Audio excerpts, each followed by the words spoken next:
Hai, kamu pendengar baru Ngedrakor? Kalau kamu dengerin episode ini di Spotify, please pencet tombol follow di channel kita. Atau kalau kamu dengerin ini di YouTube, subscribe yuk. No, actually I try to limit myself from any exposure. Makanya ketika teman-teman aku udah mulai ngomongin yang kayak, aku nonton ini gara-gara gue sering banget lihat ini lewat di TikTok, di Reels gitu. Okay. Sementara Reels aku nggak ada konten drakor di Reels aku sama sekali. Dan nggak ada. I don't tweet that much. Sekarang aku nggak baca timeline Twitter because it's so depressing, mengingat kondisi negara ini. Terus juga I don't follow anybody on TikTok yang aku nggak kenal gitu. Maksudnya kayak now I start doing TikTok and I know how that platform works gitu. Dan aku cuman ngupload konten aja without seeing or scrolling. Oh, berarti jadi beneran yang kayak aku tahu drakor ini tuh cuman dari press release. Terus itu pun juga the very first press release karena yang waktu itu ngasih tahu kalau ini bakal 12 episode dan dibagi jadi 4 bagian gitu. Udah sampai situ aja. Kita pernah update di Instagram juga kan, foto-foto press con dan segala macam. Terus kamu juga sempat komen yang kayak wah actingnya GN bagus banget segala macam. Kayak I still not watch that yet until pada saat itu. Ya, pada saat kamu komen itu. Yeah. Jadi then you talk about how Park Bo Gum's being jamet dan sangat muka memelas, kasihan dan kayak bikin orang pengen sedekah gitu ya. Makanya setelah itu kayak pas aku nonton baru makanya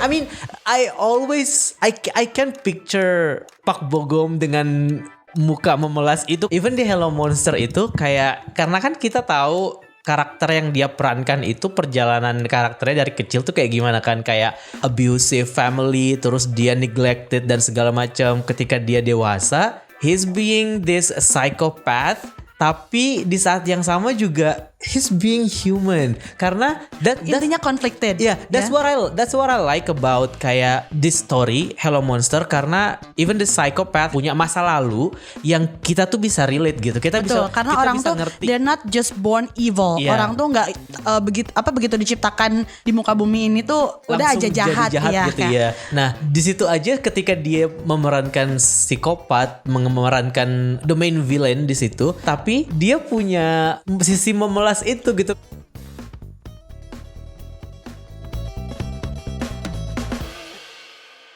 He's got range. Betul. Guys got range. Dia tuh kapasitas dia untuk memerankan sebuah karakter itu luas gitu. Dan dia udah punya banyak jam terbang untuk memerankan yang kayak gitu. Betul. Dan aku merasa kayak mungkin in a way aku jadi lebih suka atau lebih ngerasa kayak this is Park Bo Gum that I like ketika aku ngelihat dia dapat karakter yang ada bagian dalam perjalanan kehidupan karakter ini tuh yang kayak gitu, yang merana, yang sedih. Betul. Ya, kayak, karakter arc-nya kelihatan. Iya, kayak waktu di Reply 1988 yang bikin aku suka Choi Tak itu adalah itu kayak sebenarnya dia tuh bukan karakter yang lemah, tapi bingung aja karena yang pertama ya dia dibesarkan oleh orang tua tunggal dan segala macam, dia kurang bisa bergaul. Terus ada satu karakter cewek di situ, si karakternya Harry. Yang emang selalu berusaha untuk bisa memberikan dia semangat, ngasih dia kepercayaan diri dan segala macam gitu, yang in a way kayak sebenarnya karakter ini yang ngebentuk dia sepanjang kehidupan dia. Dan kekuatan karakternya Park Bo Gum baru kelihatan ketika dia ketemu Harry. Dan menurut aku that's strength juga gitu. Walaupun dia kebanyakan yang diam gitu kan, like he's confused all the time. And also kayak that's the plot twist of the series, karena pada awalnya aku kira dia adalah the second lead kan. So kita sering ngomongin ini kayak I always drawn to second lead. You have a thing for second lead. I always like second lead, apalagi kalau mereka well written gitu. Tapi ternyata enggak, karena emang si drama ini pengen ngasih kita plot twist itu gitu buat yang belum nonton Reply. Oke, spoiler alert, tapi ternyata second leadnya adalah Jongpal gitu kan, si Roy Junyol gitu, which I not my personal favorite in terms of Korean actor wise dan character wise juga, karena karakter dia tuh slow dan maksudnya kayak tipe karakternya Kim So Ho di Startup gitu. Yang lain ya. Kim So Ho di Startup gitu kayak yang kayak bener. Ya gerak dong. Ya, gitu. dia tahu dia kayak gitu. Terus Iya, jenis betul. yang kayak gitu. Betul. Maksudnya Jungpal juga enggak yang setidak bergerak itu, tapi kayak aku ngerasa kayak terlalu lama orang ini untuk berpikir. Nggak progresif Iya, untuk karakternya. kayak, ayo dong, apa nih yang kita mau, apa yang lo pengen tunjukin gitu. Maksudnya romantisasi dari mencintai secara diam-diam itu menurut aku akan selalu bagus. Tapi di saat yang sama juga kalau itu terus-terusan Kalau stagnan, bosen juga. bosen gitu kayak iya kita akan sangat apa ya di akhir kita akan kayak kita akhirnya tahu betapa besar dia mencintai dan segala macam. Tapi lo aja nggak pernah mencobain like bener-bener 100% melakukan itu gitu sampai akhirnya orang yang lo sukain itu aja jadi bingung. Maksudnya kayak aku selalu menempatkan diri di misalkan kalau nonton cerita kayak gitu pasti aku yang akan kayak gimana sih karakter first lead-nya nih. Dia dibikin bingung kan sama si karakter ini. Gue gak mau dong. Ya gue pergi aja. Mending gue sama yang pasti-pasti. Terus kemudian orang akan mengira kayak ya sayang banget dia, kasihan dia. Enggak, yang kasihan adalah kalau misalkan si karakter perempuan first lead-nya ini Stuck sama dia. Justru itu yang kasihan. Nah, itu yang aku nggak. Ada momen hal seperti ini, senario di mana yang udah barusan kamu deskripsikan tuh ada juga kan di Tangerine. Tapi bukan ke si Ayu yang sebagai ibu, tapi Ayu sebagai Gemyeon anaknya. Nah itu ada Gemyeong ya.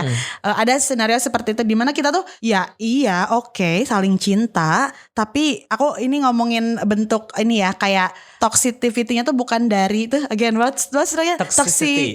Toxicity. Ya, the toxicness doesn't come from the traits of that character, tapi situasi mereka yang bikin itu toxic sehingga kalau dijalanin dan stagnan terus ya ini akan terus saling nyakitin, terus akan bosen, terus ya udah it's dragging us all the time. Jadi ada hal move on. Nah, that highlight of moving on ke yang pasti-pasti aja. I love that comfort yang when life gives you tangerine suguhin ke kita ya bahwa yang realistis aja hidup mah gitu. Ini kan memang slice of life ya, slice of life yang memang details dan emosinya menurut aku it brings us into in depth gitu.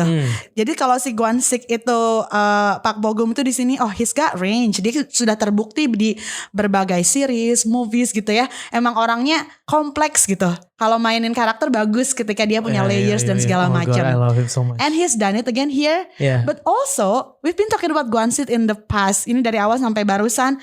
Come on, let's bring up about Ji-eun dulu. Okay, that Gwon-sik. Did I say shit? No, Gwon-sik. Because Gwon-sik. sick. Yeah. Kita tuh ada Instagram loh. @podcastngedrakor. @podcastngedrakor. But then let's give big round of applause for our Ji-eun. Oh my god, like Girls not only got range, dia itu kayaknya ya kalau I know she is a good actress. Kayaknya the whole Korean nation, yeah. already know that she is good actress. Tapi setiap kali dia muncul dengan proyek baru, menurut aku selalu ada gebrakan dan selalu ada hal lebih like extra miles yang disuguhkan ke kita sehingga kita kayak gini, ini Ji-eun bisa apa lagi sih? Betul. Dan juga kayak cara dia jumping dari 2 tahun ini gue mau fokus musik, terus kemudian baru balik ke drama lagi. Menurut aku itu ngasih kita ruang untuk bener-bener kayak enjoy her as a singer. Betul. Dan juga enjoy her di project drama. Tapi juga di saat yang sama kayak ngasih kita sedikit waktu untuk lepas dari karakter dia yang sebelumnya. Di Hotel Del Luna si Jang Man-wol dengan quirky-nya dia, dengan keekstraannya dia gitu. Dan itu bisa bisa cukup lama tinggal di kepala orang gitu. Betul. Apalagi kalau misalkan mereka cuman tahu IU tuh dari drama gitu, nggak mereka bukan pendengar K-pop gitu. Betul. Misalnya itu bisa tinggal lama di kepala orang. Terus ketika dia kembali lewat Broker di film yang 2022, what? Aku kayak gitu. Aku nggak nyangka dia akan terlibat dalam sebuah film yang kemudian diputar di Cannes gitu. Maksudnya kayak wah gitu. Dan di situ tuh aku masih yang kayak transisi antara is she really like the IU yang aku tahu atau memang kayak that's so true. Aku tuh tahu IU, maksudnya you helped me. Kamu bener-bener kayak you contribute like me knowing IU as an artist, maksudnya performer di panggung. Aku tuh I didn't really listen to her song tadinya ya, tahunnya cuma 1-2 doang. Ketika diajak nonton konser, aku aja di sana udah, ini cewek sekecil ini bisa ngebangun konser 4 jam nonstop dengan semegah dan se-energetic itu. And then dia range-nya dari yang lagu energetic dibawa ke yang mellow, dibawa ke yang princessy, lalu switch lagi ke yang boom. We've got it all. Dan Ayu sebagai actress, Ji-eun sebagai actress, aku kan exposure dia ya Hotel de Luna, aku juga nggak habis. Terus My Mister ya kan, which is juga sama kan I don't even watch My Mister karena I cannot. It's so heavy. I cannot. Dan ini juga projectnya ini kan siapa nama sutradara Tangerine? Iya, projectnya sutradara yang Kim sama. Kim Won Sok. Dari sutradara yang sama. And betul. I think he loves making Ayu in that desperate kind of. Dan he's so like smart when it comes to writing karena dia tahu kayak neat, dia tahu kayak maksudnya I need to make this character richer karena aku tahu ini yang bakal mainin Ayu gitu. Iya, dia tahu kapasitas aktris yang akan mainin karakternya aku yang kayak no, jangan bikin karakter ini jadi kayak mediocre gitu. Bikin dia sesengsara mungkin, seekstra mungkin, but in a very good way. In because he knows that Ji-eun can do it. Iya. Sure. Dan bahkan aku ngerasa kayak kalau aku sebagai sutradara dan penulisnya ketika udah ditampilin sama dia kayak gue pas nulis nggak gitu. Tapi sekarang kok jadi bagus banget gitu. Tapi sekarang lo bawa lebih ke karakter itu. Gue ngasihnya gitu. Semangkok, lo ngasih gue sedram. Bener. Betul. Come back to my point about like knowing Ayu more now. It's just that I get more amazed by her. Yeah. Betapa orangnya tuh pinter nyari project. Bener kata kamu. Dia ngasih waktu untuk para fans dia untuk ngebedain dia sebagai si di Hotel de Luna, Gemyeol, Gunwol, Samwol, Jangmanwol. Terus Esun, ya kan? It's just like so smart. Dan dia juga di musik ternyata when I watch that movie, the one that you asked me to go, I was in awe. Like ini ya bener kan? Ini yang itu yang the concert movie. Right. Jadi the more I know her, the more amazed. You even watch the real concert, terus baru kamu nonton konsernya kan? And it's just not, it's not like, of course the live version is like great because I was there and then this movie. No, she manages to be as I was swooped, I was immersed with that ScreenX. Apalagi ScreenX menurut aku itu cocok buat konser movie ternyata, especially when they really like execute all of the screens. That was so good. Jadi intinya adalah semakin tahu Ji-eun as artist, like both in singing and also acting. Ini orang kecil tapi kapasitasnya kayak daging dia tuh, skill dia tuh kayak dari ujung rambut sampai ujung. Karena dia sebagai Ji-eun, bro, that's her name. Sebagai Esun, Gemyong, itu tuh she makes it even like it's different for me when she becomes a mom in this certain time. Dia kan maksudnya memerankan peran dua peran yang berbeda di kurun waktu yang sama, generasi yang berbeda, boomer sama millennial generation. True. Terus di situasi yang juga berbeda. Ya, betul. Dan cara dia approach kedua-duanya itu kok bisa. I mean, I wanted to know how long the process of Tangerine takes, karena ini Ji-eun memikul.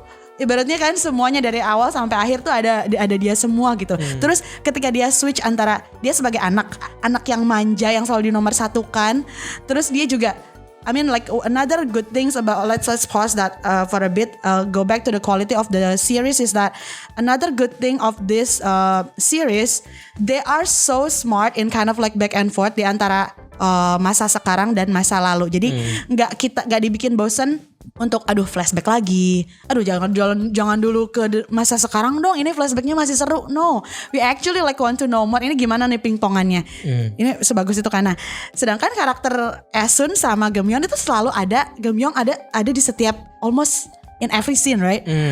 Pingpongannya tuh I can enjoy both. Aku gak ngerasa both saya Ayu ini dua-duanya Ji-eun. No.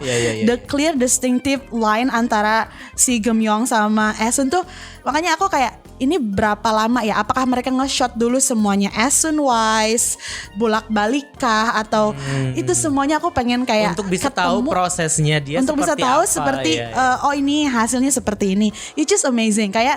Kayaknya jarang, karena buat aku ini Tangerine itu bukan salah satu mungkin in a long time dari aku yang comeback lagi nonton drama sampai sekarang, it's safe to say it's the best. It gives me everything. Kayak there is no dull moment, padahal 12 episode ya. Maksudnya bukan yang short series yang cuma 6 atau 8 gitu. 12 itu tuh lumayan panjang dan in details mengenai kehidupan yang ya aku juga punya kehidupan itu, teman aku juga ada. It's not something like brand new, tapi cara mereka menyuguhkannya itu it's totally enjoyable from start to finish. Kayaknya memang itu gitu. adalah bagian dari apa ya, kreatornya yang emang mikirin, kayak maksudnya kreatornya tuh paham banget kalau kita tuh lagi ada di kondisi yang kita mau ngeluarin cerita apapun itu pasti udah pernah ada sebelumnya gitu. Ini pasti udah pernah diceritakan di drama Korea sebelumnya. Mereka Tapi ngerti itu. Mereka ngerti itu. Jadi cari gimana caranya kita bisa menampilkan ini tuh. Jadi ini tuh nggak terlihat seperti drama yang sebelumnya gitu. Entah itu dari sisi editingnya, entah itu dari bagaimana mereka execute pemainnya, bagaimana loncat-loncat dari satu timeline ke timeline yang lain gitu. Penempatan timeline-nya gitu. Jadi kayak itu yang kayak PR-nya bikin si Tangerine ini menurut aku. Jadi kayak skripnya oke, memang sudah bagus, tapi lagi-lagi kan kalau kita mau ngomongin slice of life itu yang mana sih yang paling relatable? Bakal sejauh apa sih orang akan relate sama hal itu? Dan kayak misalnya apakah iya cerita ini tidak pernah ditampilkan sebelumnya? Kan coba deh lihat ada berapa banyak cerita suami istri yang ditampilkan di drama Korea tentang ibu Hanyo dan life, anak segala macam.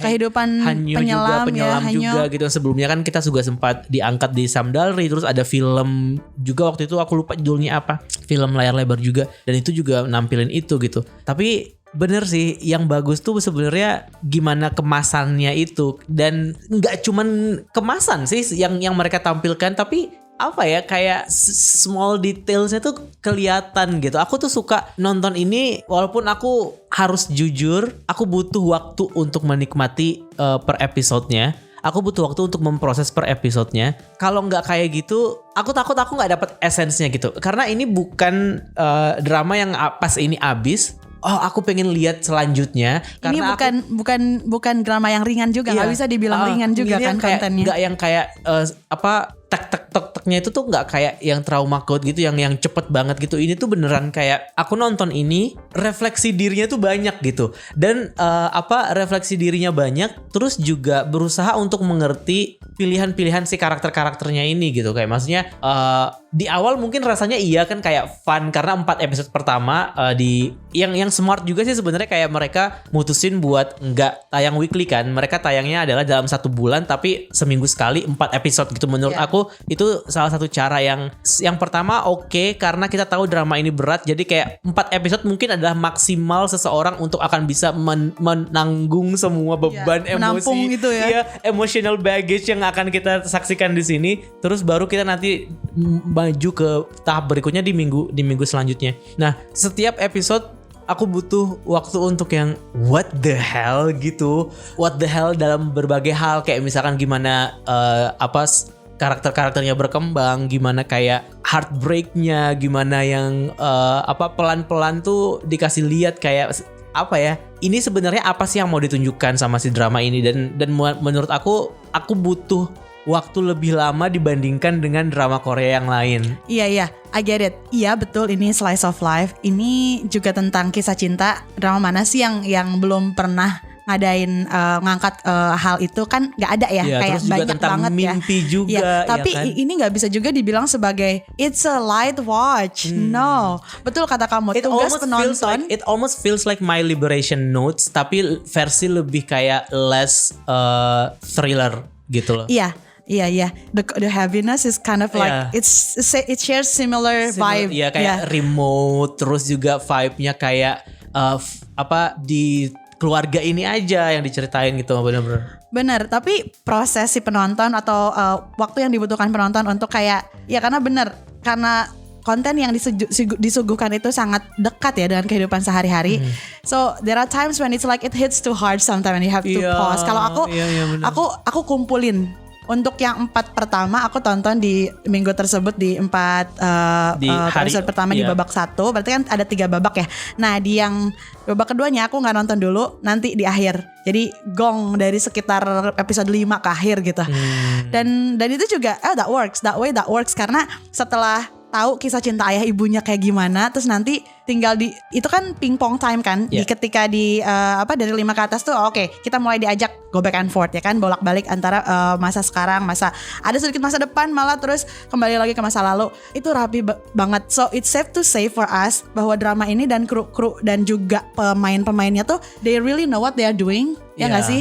Dan mereka juga pintar, dan maksudnya the fact that they have time to untuk ngemas kayak oke, yuk rilisnya 4/4 berdasarkan segmen atau enggak, yuk temponya begini antara emosi biar kayak orang tuh nggak terlalu overwhelmed, nggak terlalu menumpuk dan terlalu menes banget pas nonton Gwangsik dan Esun gitu. Semua persiapan, that thoughtfulness, it affects gratefully to the result. Karena sekarang orang-orang kayak siapa sih yang nggak ngomongin, apalagi itu berkenaan dengan Lebaran ya, momen yang kayak kok ini kayak bagian dari rencana ya, kayak misalkan aku sekarang wakafnya atau apa wakaf, terus kayak zakatnya mau buat mereka aja, aku sekarang mau ngirim masakan buka puasa aku buat Esun. Oh my god, mereka kayak that cultural impact kayak misalkan atau enggak, this is my Gwansik version of my life, terus kayak mereka nampilin like green flag traits of their partner, terus kayak, dan itu globally bukan cuma ada di Indonesia. Itu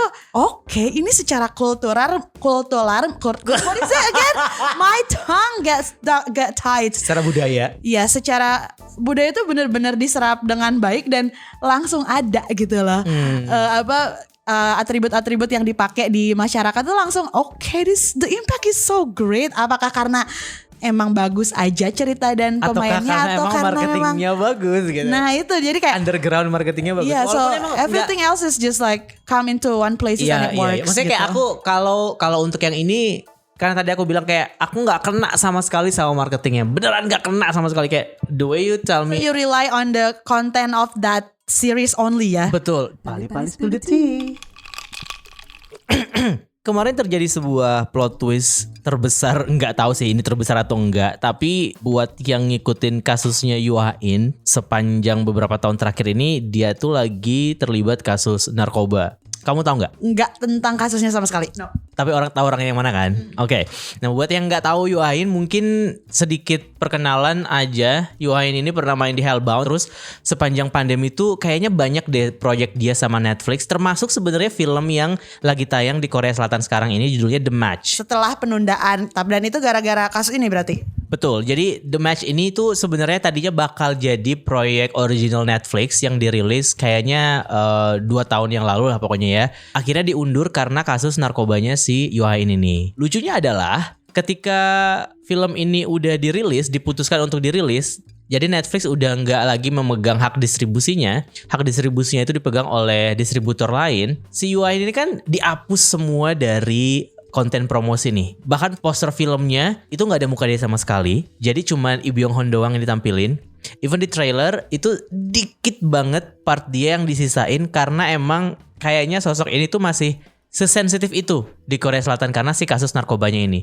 Jadi ini kasusnya dari 2023. Dia itu pernah menggunakan propofol ilegal sebanyak 181 kali di 44 rumah sakit berbeda. I can't even imagine like what is propofol? I don't even know, miss. Exactly. What is that? Dan dia this is huge. 44 like hospitals. Terus what's the plot twist? So the plot twist adalah ternyata acting dia di The Match ini sebagus itu sampai akhirnya dia dapet nominasi kategori Best Actor di 23rd Director's Cut Awards. Ini salah satu penghargaan tahunan di Korea Selatan yang pemenangnya atau nominasinya itu dipilih berdasarkan voting para sutradara dari Korea Selatan gitu. Dan the fact that para directors itu acknowledge his acting di film ini dan masukin dia sebagai best actor, sementara pas selama promosi film ini dia nggak diajak, dia beneran dihapus dari materi promosi.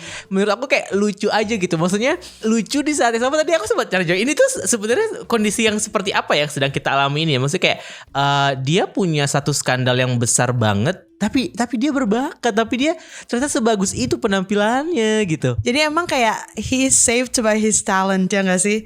Ya kayaknya sih ini walaupun sebesar apapun ya narkoba itu tetap ke urusan personal. Maksudnya iya dia melanggar hukum, tapi kan efeknya itu tetap ke dia sendiri ya. So it's not like Kim Soo Hyun type of scandal. Terus ada nggak yang lainnya kayak another plot twist yang bikin kamu bentar ini kok? Nah, plot twist yang kedua adalah ternyata setelah The Match ini tayang, publik tuh fine kok melihat Yuain di layar sebenarnya. Aku tadi sempat berpikir kayak should we start to like set clear boundaries antara aktor dan karya dia dengan permasalahan pribadi dia gitu.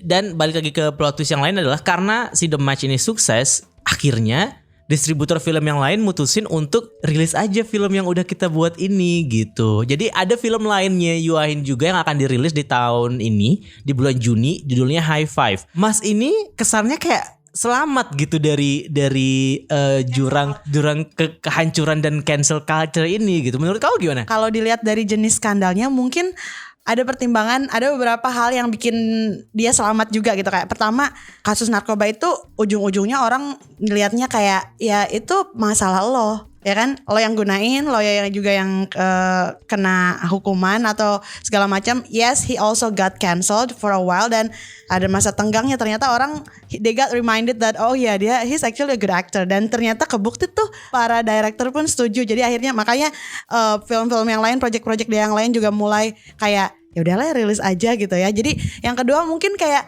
yes there is an end to everything like people move on, people forget. Jadi kayak kalau kita kaitkan misalkan tadi kan kita nyebut Kim Soo Hyun terus ya karena well we have 2 episodes about him yet.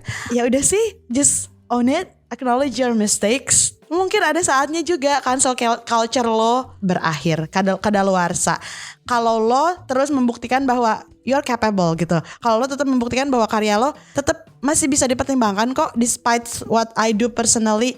Tapi ya again gak bisa disamain juga apa yang Kim Soo Hyun lakukan dan Yuain lakukan itu ya gak sama. Gak we cannot say like apple to apple, it's totally like different. Mungkin kenapa pada akhirnya kasus Yuain ini jadi terasa kayak severe gitu. Soalnya 44 rumah sakit berbeda gitu loh. Imagine how corrupt all of those hospital.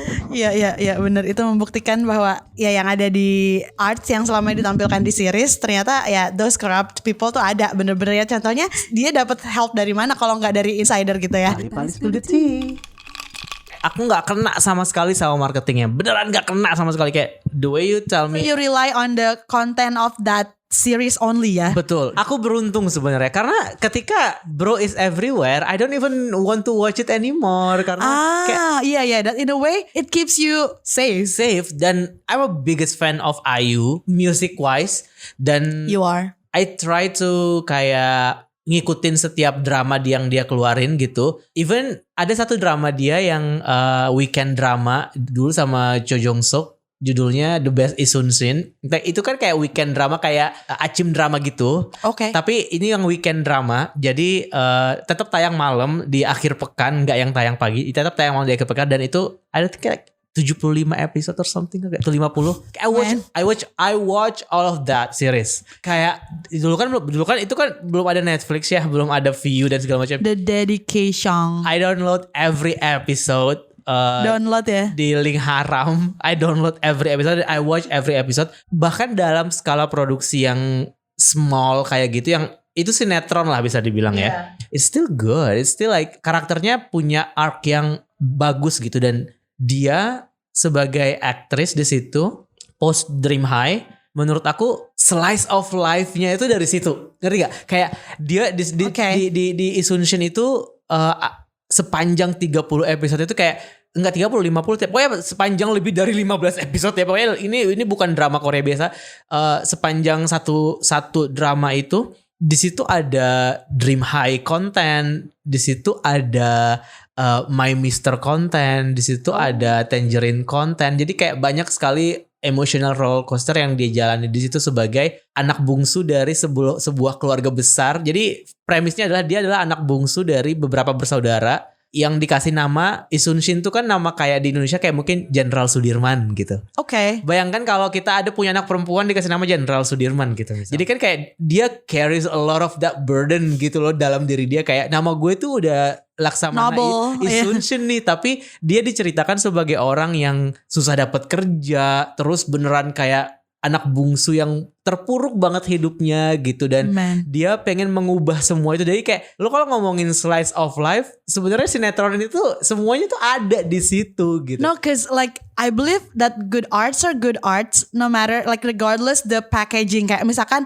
entah itu Acim drama, entah itu bukan berarti Acim drama cuma ngasih konten yang misalkan light atau dramatis atau sinetron like. Tapi kalau when it's like made well, like it's betul, it's kalau good. naskahnya emang bagus dan dia pun juga membawakannya dengan sangat bagus. Makanya ketika aku nonton drama-drama dia berikutnya, kayak aku ngerasa like she will be, dia akan sangat bagus untuk karakter apapun. Yang pertama karena dia punya pengalaman hampir 100 episode di drama itu dengan berbagai macam karakter arc yang si Isunshin jalani gitu. Dan dia adalah songwriter. Menurut aku songwriter tuh adalah orang yang sangat bisa mengemas emosi mereka dengan sangat baik gitu, mengutarakan emosi mereka dengan sangat baik, dan itu tuh terpancar ke dia gitu loh. Kayak maksudnya True, songwriters are good storytellers. Ya, dan dia in terms of acting, even kan kalau kita ngeliat aktor yang bagus tuh bahkan micro expressionnya aja tuh udah tells a story gitu kan. Kayak mungkin kamu udah nangis dari awal-awal ya. Aku tuh baru yang ngerasa kayak I need to cry right now. Itu ketika anak bungsunya meninggal, yang waktu dia kayak the pain. Mom please hug me. Terus he doesn't get that. Terus kayak 30 menit selama itu tuh aku nonton di kantor kan, jangan nangis. Tapi aku this is so sad. No, cause the way that she portrays the character that barely holds up, barely survive. Dia kan hampir gak bisa. Maksudnya they could have just end their life anytime, karena sebesar itu rasa sakit yang dialami ketika orang tua kehilangan anak dengan keadaan apalagi pada saat itu anaknya pengen cuma pengen dipeluk gitu kan. Dan dia gak tahu apa yang akan datang beberapa menit kemudian. That's what makes her barely cope up with that, ya kan? Oh my God, she almost died basically. Nah, cara mereka kayak nyuguhin hal itu dengan performanya Ayu dan Pak Bogum tuh, it's really like it dwell in ourselves. Bahkan kita tuh kayak merasa jadi Esun gitu ya. Kayak kok aku gagal jadi orang tua. Nah itu, that question also, like I could have done better. That statement kayak aku tuh harusnya itu tuh capek banget.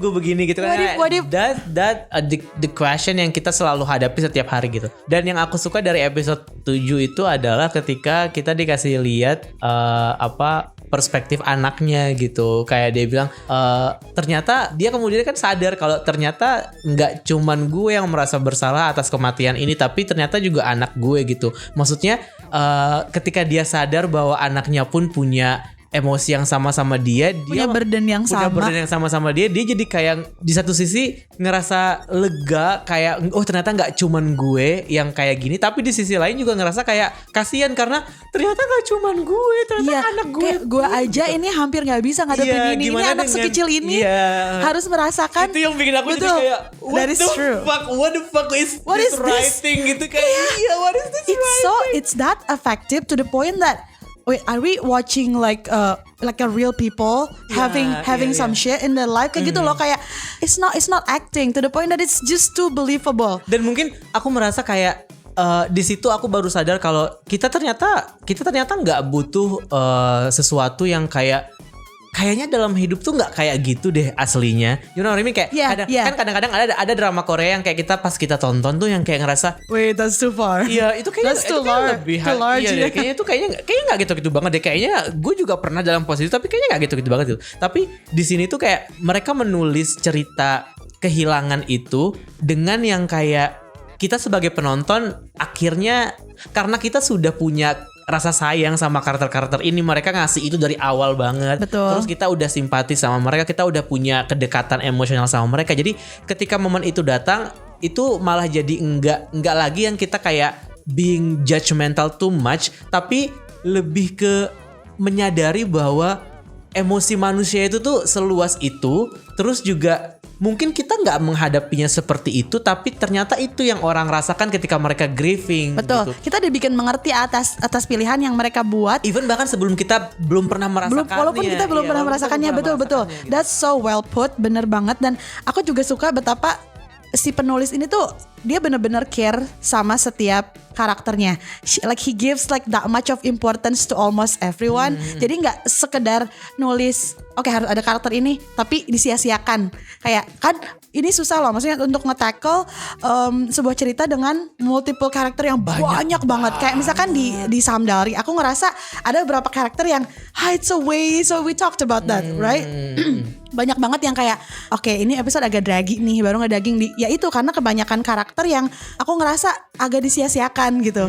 Di sini tuh that's not the case, gak begitu. Jadi bahkan si anak keduanya yang ketika ditulis dengan sedikit cuek nih anaknya, enggak se-caring bapak ibu dan kakaknya nih. But wait, ketika ditonjolkan dan di-highlight ke giliran dia, wah itu semuanya terlihat kayak perspektif dia dari kecil, dari yang pas adiknya meninggal, dari yang ketika ke sekolah, kenapa dia tuh begitu di sekolah, kenapa itu semua itu terjelaskan. Dan ya itu salah satu efek atau hasil dari betapa efektifnya mereka plotting timeline, ya kan, nyimpen timelinenya kayak gitu agar kita tuh wait, you will believe in our writing. Pokoknya tenang aja gitu aja. Dan itu I'm glad that and it's also fun dan juga kayak it's a relief ketika kita dari early episodes kita udah tahu kalau kita tuh ada di tangan yang kompeten gitu gak sih? Iya benar. Kayak kita tahu kalau kita tuh nggak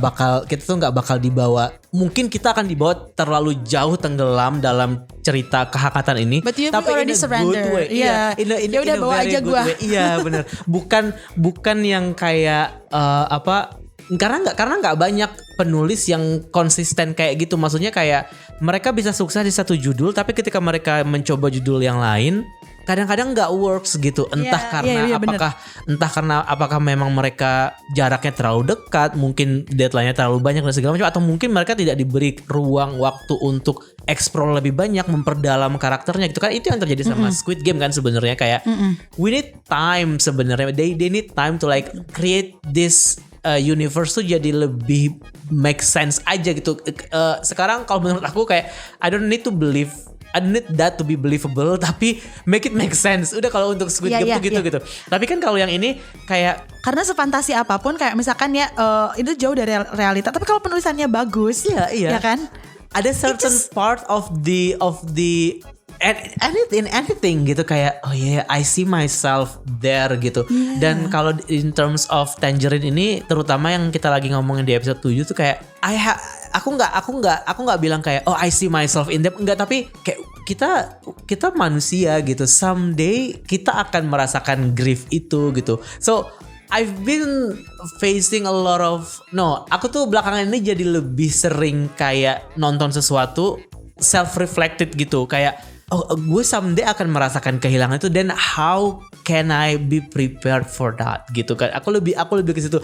That's why aku bilang kayak I need to take this drama like very very slow, karena ketika aku nonton dan aku menempatkan diriku sebagai penonton yang sedang self-reflect a lot, gue capek gitu, kayak gue suka banget acting lo, tapi give me some time to think gitu. True. Jadi kayak I think that's also wise, karena ketika kita ngerasa nggak siap atau kita belum sembuh dari yang apapun yang kita takutnya nggak menikmati, karena kita tadi udah commit, kita udah ngerasa we are in the safe hands, ya kan, kita di tangan yang orang-orang kompeten yang akan bawa kita ya sampai akhir pun puas gitu kan, dengan harapan begitu. And I think it's safe for me to actually tell you that you will be safe dan kamu akan ngerasa terpuaskan regardless the casting or whatever their choice, karena bagusnya karena bagusnya adalah dibikin efektif. Jadi there is no siapa karakter dia di startup? Han Ji Pyong? Ya, Ji Pyong. Yeah. Han Ji Pyong. Yeah, I don't even want to remember that, but I did remember. You do remember that? That's questionable. Tapi kayak semua orang tuh again ditulis secara rapi dan efektif, dan itu ngasih kita, bahkan I mean I don't think that Kim Sono, it's just that character which I forgot. That's really good though. Ya kan, kayak ketika orang tuh hampir nggak peduli siapapun yang mainin, tapi yang kita lihat adalah sebuah karakter itu bekerja, being in awe, being in love, like give that much of care, reflecting. Yeah, I think, you know what I mean? I think that's a very good writing and a very good character dibawakan oleh seorang aktris gitu. Itu terjadi sering banget di sinetron Indonesia kan. Kayak penonton sinetron Indonesia, walaupun mungkin kita bisa bilang kayak secara demografi beda, mereka tuh kan sering banget dapet kayak pandangan sebelah mata gitu ya. Kayak apa anjir nonton sinetron lu sampai ke bawah-bawah marah-marah kayak gitu gara-gara misalkan kayak sebutlah Ikatan Cinta gitu, ada satu karakter yang mereka nggak suka banget sampai IRL-nya diserang gitu misalnya. Terus kayak Dinda Kanya Dewi meranin Miska gitu, kayak Miska is such an iconic character. Kalau dia nggak ditulis sebego, se-iconic, sejahat itu, dan tidak dibawakan oleh Dinda Kanya Dewi yang pada saat itu kayak juga nggak tahu kalau ternyata dia bakalan dibenci itu, but that's a very good performance ternyata. Dan kita selama ini, aku terutama kayak ngerasa oh bener juga ya, aku nggak pernah sampai ke situ. Kayak aku bahkan tidak pernah mengingat dia sebagai Dinda lagi, aku mengingat dia sebagai Miska gitu. Dan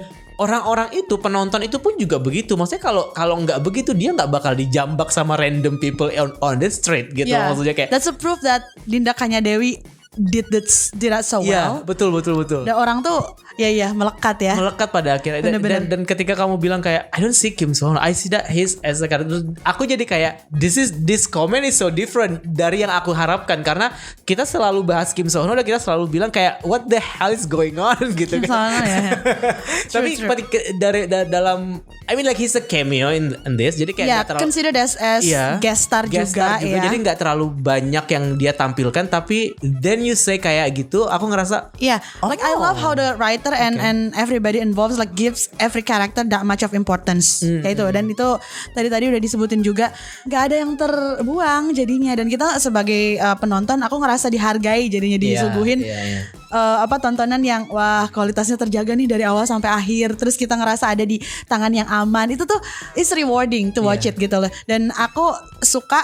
Aku udah ngobrolin Tangerine ini dengan orang-orang yang berbeda, sama kamu, sama temen, dan highlight teman-teman aku dan kamu itu kayak kamu. Aku tuh di ininya di tenggelamnya di episode 7, teman aku di episode 5. I love that. I love the fact that one can actually relate, or bukan relate, atau bisa melihat kayak nih it's time for me to reflect nih di episode yang berbeda atau di momen yang berbeda. Begitupun aku kayak it's just wow, this series is a cultural, there you go, cultural reset to the point that people will always remember it, and it's like very iconic for everybody.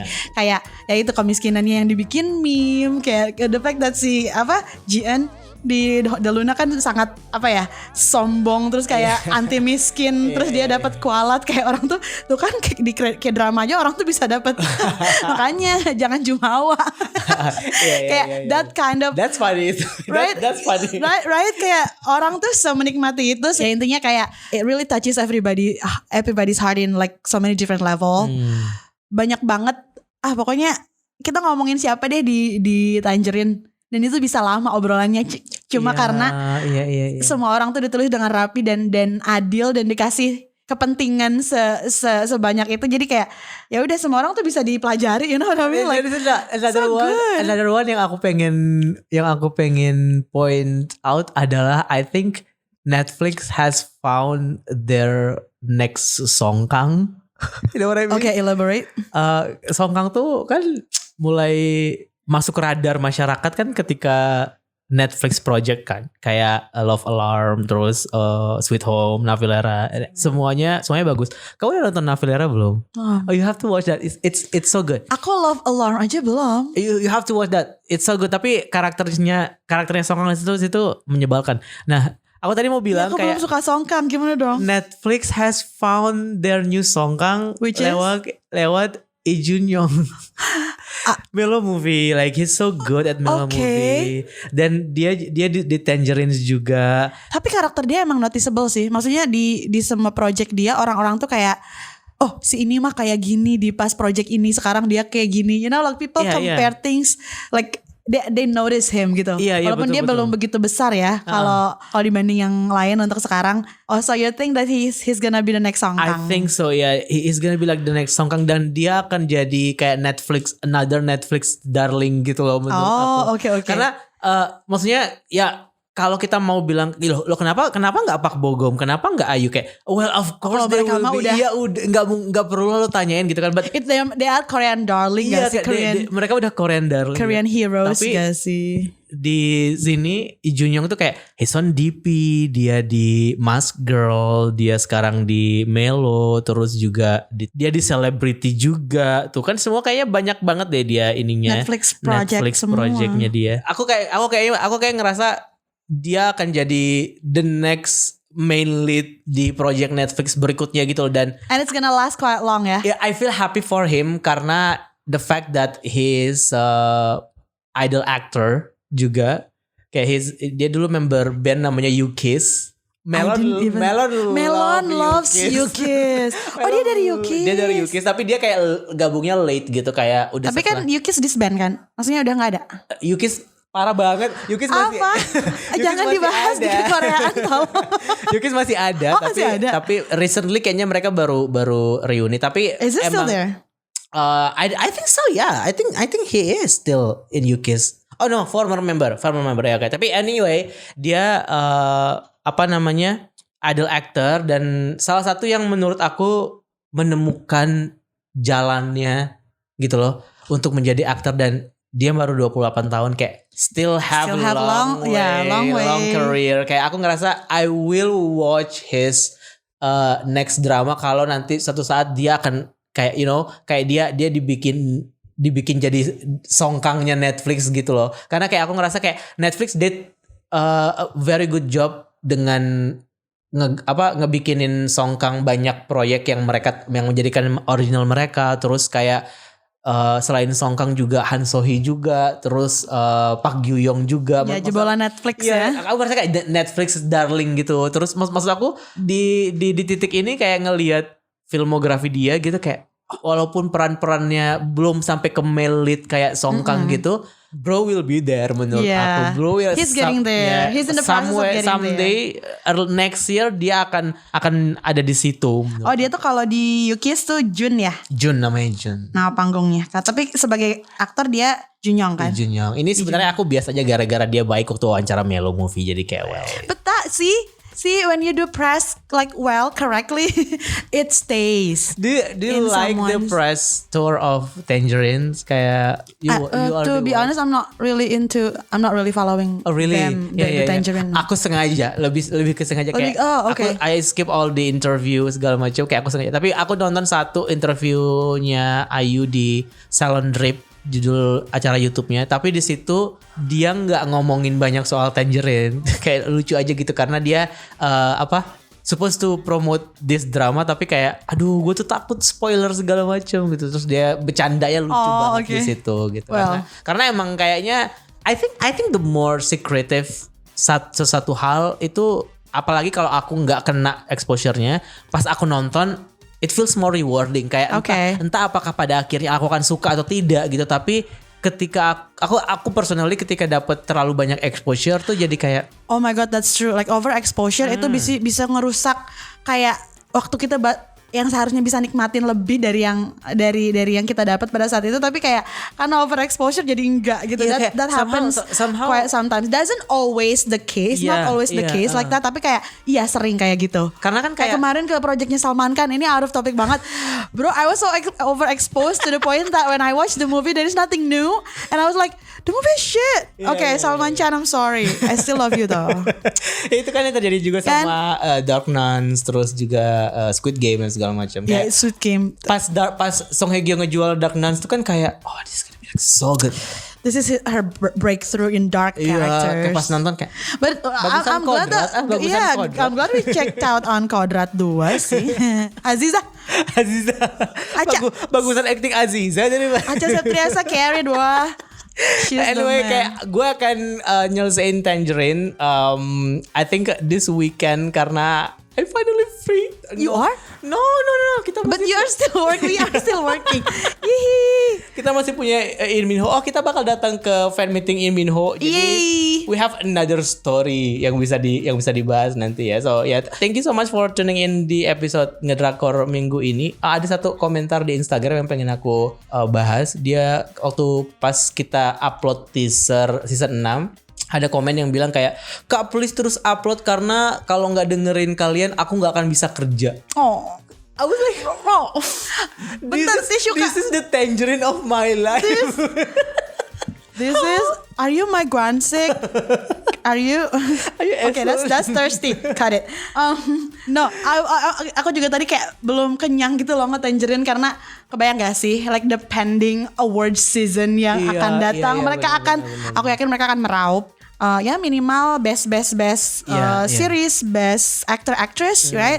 Best supporting actor and actress, best cinematography, best screenplay, best semuanya. I think mereka kan sapu bersih Because they sih. deserve it. Ya, unless there are another project yang coming up di sisa tahun 2005 ini, 2025 Which I'm ini. hopeful for that karena aku ngerasa Netflix is like they're getting good, they're getting better. Don't you think like they are in the mood of making good things? They are in the mood. I think in the mood. Ya benar. I don't know if that's okay to say, tapi kayak Kita belum- lagi bagus loh. Disney banyak juga loh yang bagus sebenarnya, tapi knock Udah off, nggak subscribe. knock off nggak bakal tayang sih. Ya udahlah. Kita belum lah ya ngebahas Disney sejauh ini, tapi oke, let's check what they have ya. Oke, Aku mah oke. udah kemarin yang Light Shop, kamu yang belum nonton Light Shop. Oke, next kita bakal bahas Light Shop aja. ya. Kita Light Shop Ayo, aja ya. ayo. Ya, oke, Mumpung oke. masih inget Iya, gitu. boleh. Dia aku ngomong Light Shop langsung takut. Aku kayak aku takut diliatin makhluk-makhluk Light Shop. Oke, let's go.